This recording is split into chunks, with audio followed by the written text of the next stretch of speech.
All right, thank you again for coming to Alternative Facts. We got a special guest this week. We got NFL defensive back Chykie Brown. Made a strong impact at the University of Texas. Had some great years with the Ravens. Super Bowl champ at that. Yeah.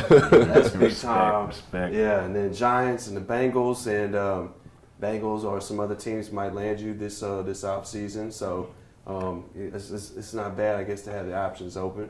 And so let's go back. Let's talk about the Super Bowl times with the Ravens, man, because I'm pretty sure at the end of your career you're probably going to consider that some of your best years in the NFL. Man, I don't know where to start from, man. Like, family, man. I mean, it's still today, guys, that we have a group text messages. You know, 5 years later, we still keep in touch with each other. You know, still like meet up in the off season. You know, you talk about them good days in the locker room. You know, on the practice field. You know, off the field, because you build that type of camaraderie off the field. You know. Once it's on the field, I know what he's thinking. You know, that type of foundation we set in the meeting room, lunch room.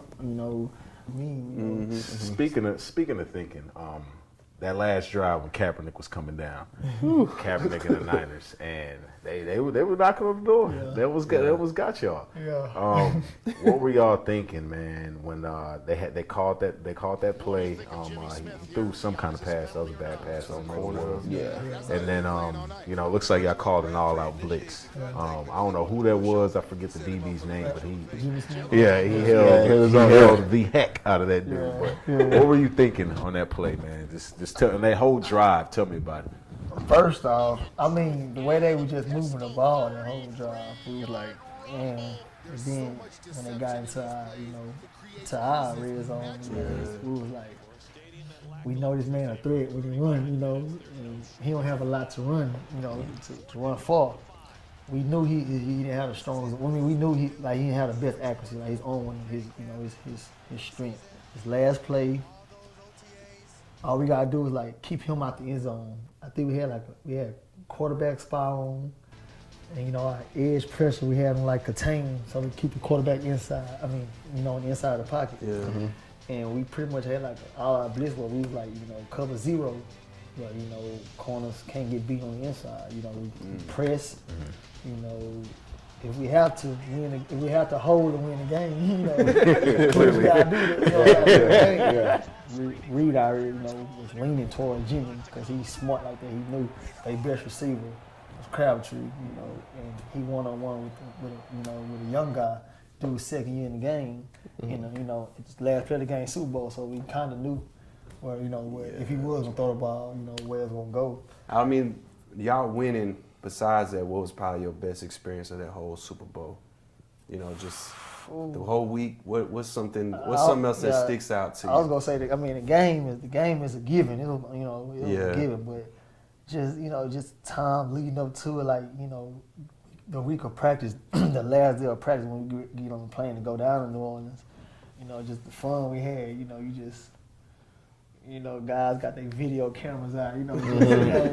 It's just so much fun hopping on a plane.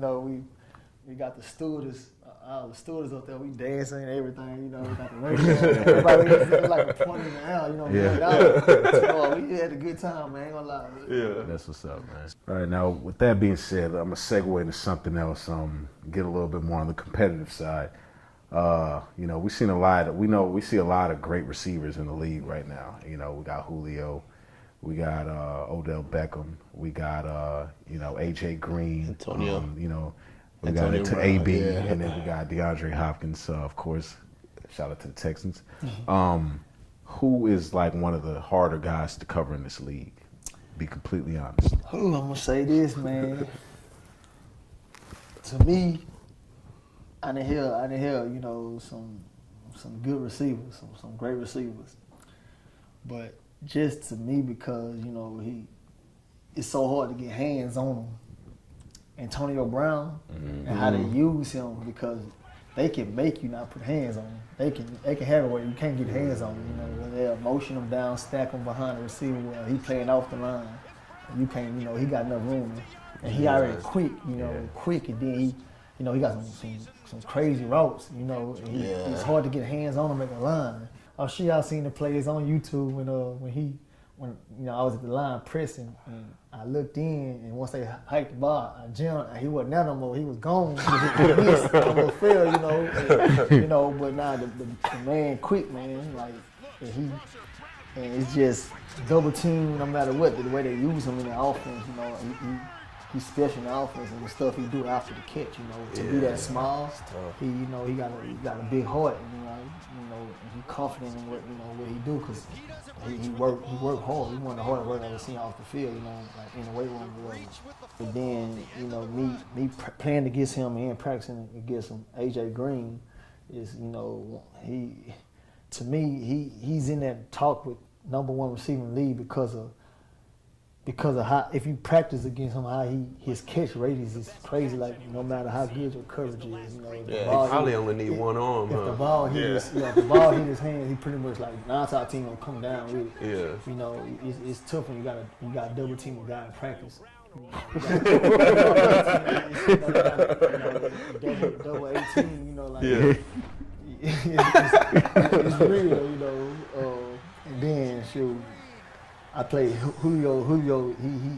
He up there. He right in that talk too because of, you know, his physicality and, you know, how he go up and get the ball, his speed, his athleticism. And shoot, Odell he showed me. I ain't play against him, but, you know, I played him, like I held him in practice, you know, pretty much every day, you know, all the time. Like, and from what the stuff he do in practice, and like it's crazy how special this kid is. You know, he when I first got to, you know, New York, I got there on a Wednesday. I got there on Wednesday morning, and that was my first day of practicing. You know, I didn't really know, even though he was the first round pick for them, I didn't know who he was like that. You know, I'm like walking through the hallways with him, you know, everything, like sitting at the same table and all that, and I didn't really know who he was.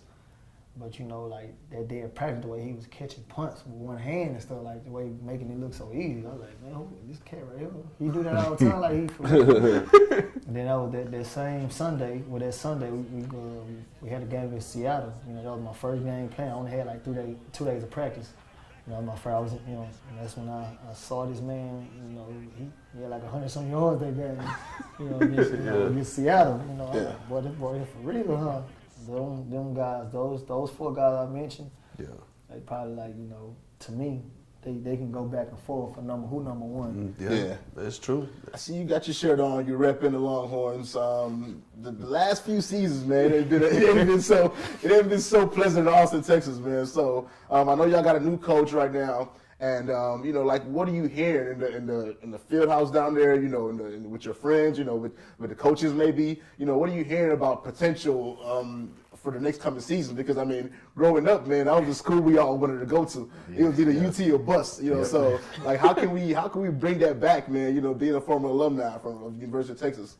Man, I mean, from what we starting at right now, from getting a coach, you know, that's his credential speaks for itself. You know, that's a big deal for us, you know. So I mean, and the way he's coaching the kids and the way the kids respecting and responding to him, you know. I haven't met him yet, I haven't been out there yet, but from what I'm hearing, like they gonna make a difference. You're gonna see a difference between last year and this year, you know. So from what I'm hearing, you know, it ain't gonna be too long, you know, before we get back into that national, you know, that national light, you know, spotlight. So.